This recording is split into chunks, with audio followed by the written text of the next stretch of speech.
السلام عليكم ورحمة الله تعالى وبركاته. أهلا بكم في قناة سوريا تك. في هذا الفيديو سأشرح عن أهم 3 أساسيات قبل تنزيل أي فيديو على اليوتيوب. في الرقم 1 والأهم هي جودة الفيديو، ويفضل أن يكون HD، فتقنية ال HD مرغوبة من اليوتيوب. فإذا كانت الجودة HD، إدارة اليوتيوب تقوم بإيصالها للناس أكثر من الجودات الأخرى، فلذلك جودة الفيديو مهمة للغاية. الرقم 2 وهو الوصف وعلامات البحث والصورة المصغرة وعنوان الفيديو. هذه النقط مهمة للغاية، فالوصف مهم جدا. وأنا خلال تجربتي البسيطة في اليوتيوب رأيت أنه في الفيديوهات التي تكون وصفها مملوء بشرح عن فيديو وبعدها علامات بحث من موقع كيورد تولز تحصل على مشاهدات أكثر من غيرها بكثير. وإن شاء الله في حلقة قادمة سأشرح عن هذا الموقع. الآن عن علامات البحث. صديقي، من الضروري أنك تضع علامات، فهي مفيدة في عثور المستخدم على الفيديو.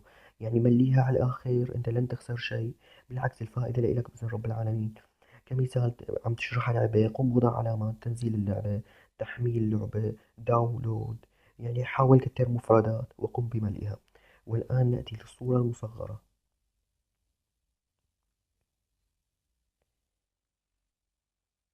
صديق، الصورة المصغرة برأيي أهم شيء في دخول الشخص لمشاهدة فيديوهاتك.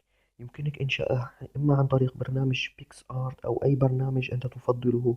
كمثال، الفيديو عن زيادة متابعين انستغرام، قم بوضع في الصورة المصغرة أيقونة انستغرام وصور ألف لايك، زيادة أو زائد متابعين، أو أي رمز هيك.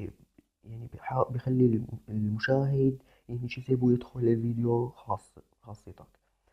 وقم بكتابة على سبيل المثال نص على الصورة: هذه الحلقة لا تفوت، أو الحلقة رائعة جدا. وقم بوضع سمايلات تجعل المشاهد ينجذب ويقوم بالدخول للفيديو خاصتك. الآن نأتي لعنوان الفيديو. عنوان الفيديو أيضا مهم للغاية.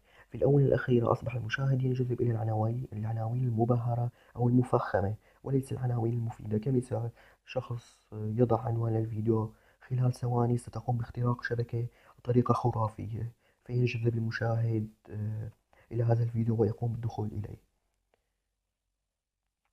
والآن نأتي للرقم 3، ألا وهو مضمون الفيديو وطريقة شرحك والمونتاج. هذه النقاط هي التي سوف إذا أعجب المشاهد بالفيديوهات خاصة، سيشترك في قناتك ويصبح متابع لك.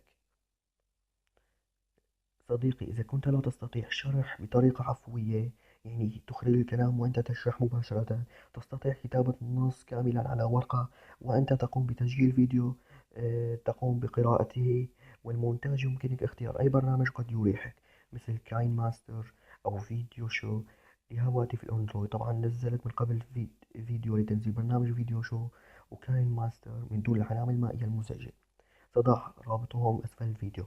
وإذا كنت تريد برنامج مونتاج للحاسوب، فيوجد برنامج كامتازيا أو أدوبي، والبرامج الأخرى. أنت اختار البرنامج الذي يريحك. طبعا هذا الفيديو صار طويل، لكن المهم الفائدة التي حصلت عليها من مشاهدتي إن شاء الله.